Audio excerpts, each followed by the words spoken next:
Good morning, students of level 8 of Falcon House Grammar School, Campus 9. This is Sir Marshall here, and today we're basically going to be continuing from the last session that we had about mineral resources. So today, inshallah, by the end of this session, we'll be completing a chapter because it's only till limestone quarrying, and this is the last chapter of our syllabus. So hopefully, our syllabus will be completed after this. So let's quickly continue from where we left in the last session. Now today we're going to be talking about metallic and non-metallic minerals. Okay, what are those? हमें पता है कि जो आपके minerals होते हैं वो they're very important to you, ठीक है ना. You excavated from under the surface of the earth, ठीक है ना, आप उधर से निकालते हो. लेकिन जो आपको मिनरल्स मिलते हैं ये दो किस्म के होते हैं, एक होते हैं मेटालिक और एक होते हैं नॉन मेटालिक. फ़र्क क्या होता है इन दोनों में और फ़र्क हमें जानना क्यों ज़रूरी है? हमें ये सबसे पहले ये बताया जाता है कि जो इनमें मेटालिक मिनरल्स होते हैं they are the most highly prized possessions of human kind, ठीक है ना. जो मेटालिक मिनरल्स होते हैं वो होते हैं iron ore, copper, gold, silver. ये इस किस्म के आपके मेटालिक मिनरल्स. जो नॉन मेटालिक होते हैं वो वैल्यूबल होते हैं लेकिन वो इतने ज़्यादा वैल्यूबल नहीं होते. वो कौन से होते? कोल हो गया, सल्फ़र हो गया, लाइमस्टोन हो गया, मार्बल हो गया, ठीक है ना. ये आपके नॉन मेटालिक होते हैं. अब जो मेटालिक के बारे में बताया जाता है, एक चीज़ जो आपको पता होनी चाहिए इन दोनों के बारे में, मेजर डिफरेंस ये होता है कि जो मेटालिक मिनरल्स होते हैं उनके अंदर मेटल का कंपोनेंट होगा या फिर मेटल एलिमेंट होंगे उसके अंदर. जो नॉन मेटालिक होते हैं वो ज़्यादातर रॉक्स होते हैं, ठीक है ना. मार्बल हो गया, क्ले हो गई, ज़्यादातर रॉक्स की शक्ल की होते हैं. इनके अंदर कोई मेटल का एलिमेंट नहीं होता. तो सबसे पहले तो मेजर जो है ना ये डिफरेंस होता है. इसके अलावा ये बताया जाता है कि जो आपके बहुत सारे जो मेटालिक मिनरल्स हैं, ठीक है ना, ये आपको आयरन और ये बेसिकली ओर्स के साथ मिलते हैं.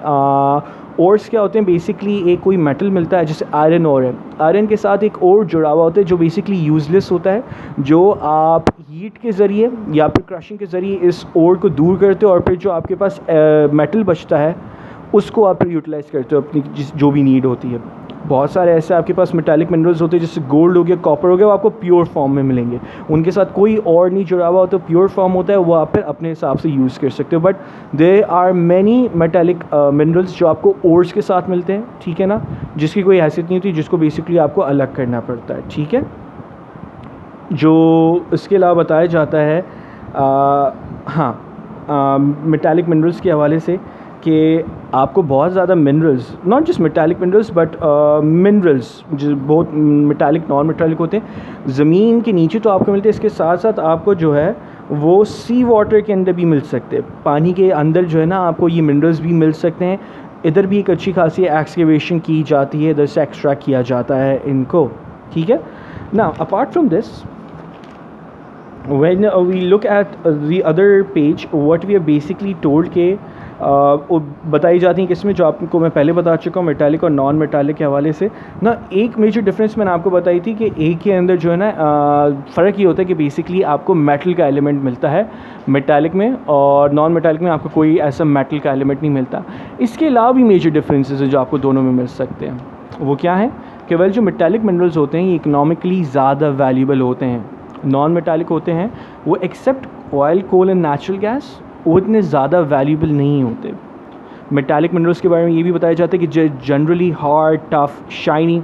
Non metallic minerals are softer, they are not that hard, although they are rough but they are not shiny, they may not shine.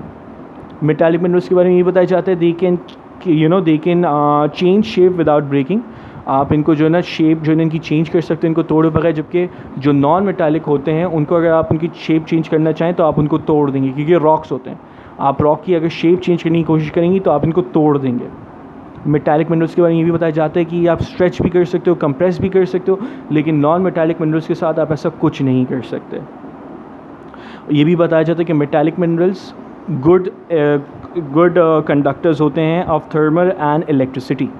वजह मैंने आपको बता दी क्योंकि अंदर पहले से ही मेटल एलिमेंट होता है, तो इस वजह से जो है ना ये they are very good conductors of electricity. जबकि रॉक्स जो होते हैं नॉन मेटालिक होते हैं उनके अंदर जो है ना ये कोई ऐसी क्वालिटी नहीं होती, दे कैन नॉट कंडक्ट, उनके थ्रू जो है ना इलेक्ट्रिसिटी पास नहीं कर सकती. और फाइनल पॉइंट ये है कि they are more reactive with वो अपना एसिड एंड वाटर, जो मेटालिक मिनरल्स होते हैं उनके अंदर अगर आप पानी उनको एसिड उनके ऊपर फेंकें तो वो रिएक्ट करते हैं उनके ऊपर, लेकिन जो अपना नॉन मेटालिक मिनरल्स होते हैं वो इतनी जल्दी रिएक्ट नहीं करते, उनको वो बड़े रेजिस्टेंट होते हैं इनसे, ठीक है.